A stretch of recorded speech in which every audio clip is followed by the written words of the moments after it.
You're watching Maji TV. I'm Jackie Karsh, sitting down now with Punit Soni. He's the founder and CEO of healthcare tech startup Suki AI. Thank you so much for sitting down with me. Pleasure to be here. Thank you for having me. What is the problem that Suki is trying to solve? 88% of all doctors in this country do not recommend their own profession to their kids. It's the biggest public health crisis in the country today. An average doctor does 2 to 3 hours of a day of administrative work. You were mentioning some part of your family are clinicians, so you know how this is. We have taken the biggest professional class in the country in terms of clinical sophistication and converted them into data clerks. And what Suki is basically building an AI assistant for doctors so that they can spend their time doing what they love and are trained for, which is taking care of patients, and leave all the administrative work to this assistant. Healthcare is one of those fields that has some of the most intense regulation. How have you navigated through that? With great pain and lots of complexity.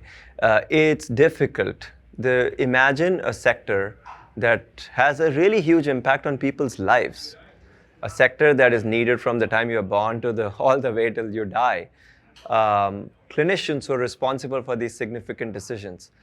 A user base that is so sophisticated and so set in their ways that it's almost impossible to train them to try something completely different. Data that is actually somewhat garbage in, garbage out because of the way the data has been created. And systems that are so slow in making decisions, mostly because of conservatism and also regulatory impact, which makes them very careful about adopting stuff. The right way to solve that is to go back to the basics and think about the problem you're solving and the people you're actually serving. So think about doctors. Think about the fact that they are burning out because they're doing all this and all the work that they have to take on every day outside of clinical care. If you can build a product that can fundamentally ease their life, that is, if it's in the room, can write their clinical notes for them, or they can ask questions of it, or it can be a true assistant along the way, then even in a slow-moving setup like this, you have a human problem you're solving, and as that problem gets solved, adoption increases, and adoption leads to the pull from the rest of the sector to actually try something new. When you're working in the tech space, how do you keep agile or innovative or keeping up with innovation as just it seems like everything's heading at light speed? Yeah, and that is actually the only thing you have if you're building a startup and a company.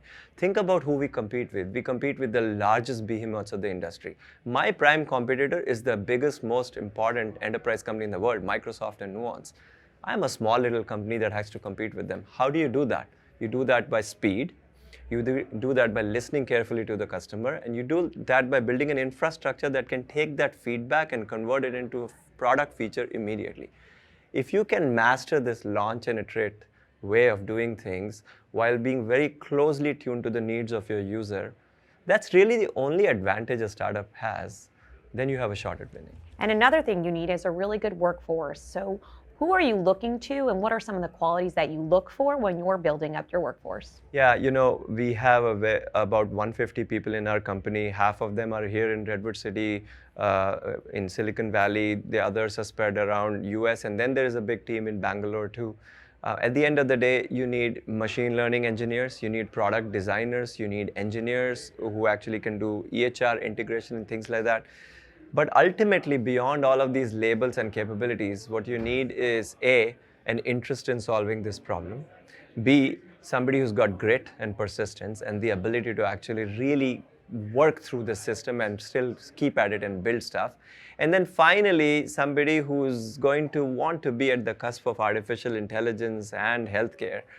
It's a very specific area, but as I've said earlier, I think the greatest, most interesting technology company ever built is going to be in healthcare. And so this is just the tip of the iceberg of what's possible. It seems like you're personally motivated. Is that true? Yeah, it is. And I don't have a really nice sob story about like something that happened to me that led me to do this. But I can tell you that I was motivated by this idea that a really powerful, great tech company can be built, which will have social value. It will impact the way healthcare is delivered in the country, and where time will become a superpower. If you actually are stubborn and stick it out and stay, you will ultimately end up having a moat, because most people get ground out by just the difficulty of building something in healthcare.